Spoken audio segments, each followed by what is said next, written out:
राम जी री महिमा न्यारी, दीन दुखियारा पालन हारी, अयोध्या रा धनी रघु।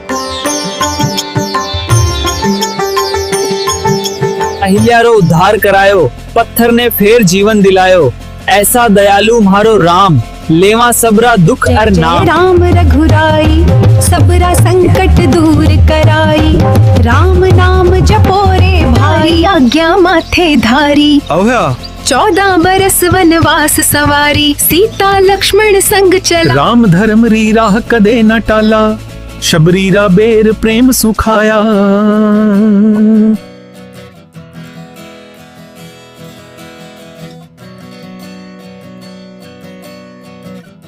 हनुमान ने शक्ति बख्शी, भक्तारी लाज सदा राखी, राम राज फेर।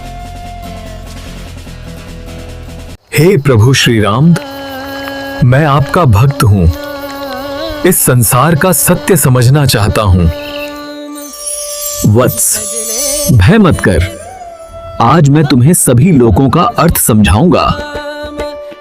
यह भूलोक है, यह कर्म की भूमि है, जो यहाँ जैसा कर्म करता है उसे वैसा ही फल मिलता है।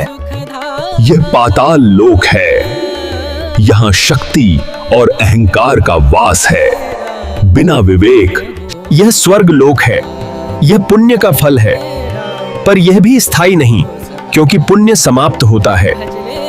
यह शिवलोक है, यह वैराग्य और ध्यान का स्थान है, यहाँ अहंकार गल जाता है।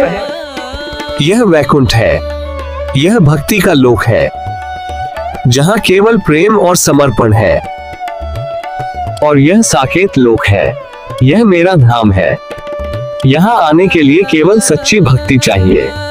प्रभु, अब समझ आया, सच्चा लोक बाहर नहीं, भक्ति के भीतर है। जो मुझे प्रेम से स्मरण करता है, वो जहाँ है वहीं मुक्त है।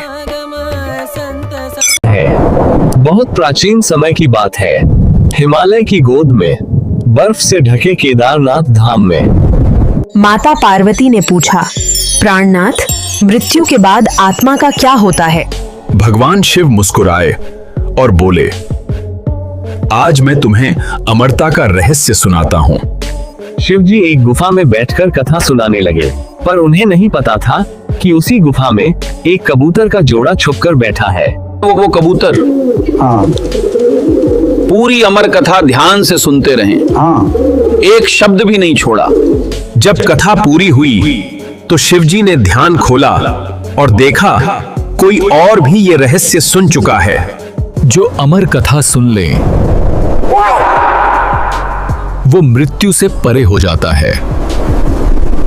उसी क्षण वो कबूतरों का जोड़ा अमर हो गया।